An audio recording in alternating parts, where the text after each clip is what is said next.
8 ta' Diċembru il-festa ta' Marija Immakolata. F'dan il-jum għal-qalb il-poplu Bormlis, il-Knisja Kattolika tfakkar it-nissil ta' Marija bl-Dnub tan-Nisel. Kien fit-8 ta' Diċembru tal-1854 meta l-Papa Piju IX iddefinixxa d-domma ta' l-Immakolata.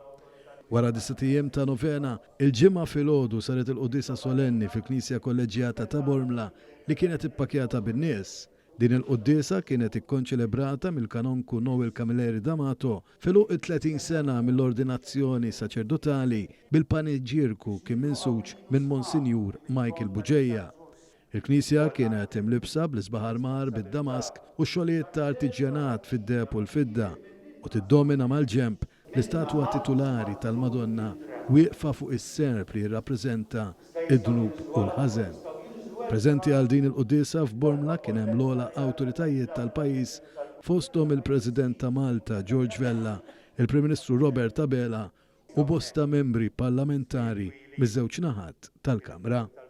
News tkellem ma' xi Bormliżi dwar xi jfisser għalihom dan il-jum.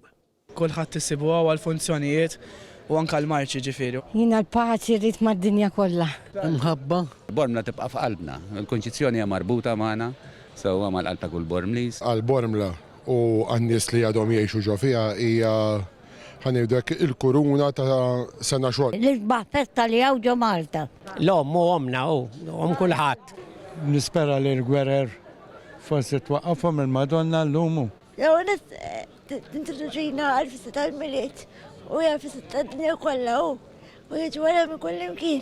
Bħala Bormlis fisser tfuliti, dak li trabbejt fih, dak li trawim fih. Jella jtijom grazzja li jamlilom il-bnazzi. Għada, bej il-Bormliżi kollha li ma tistax tissapara l-Bormliżi mal-Immakolata u l-Immakolata dejjem taħt idejha. Il-konċizzjoni għalina kollox. M'hemmx kelma tiddeskrivi l-konċizzjoni fil-qalb tal-Bormlis. Toħroġ Bormlis minn Bormla imma l-konċizzjoni ma toħroġix mill-qalb il-Bormlis.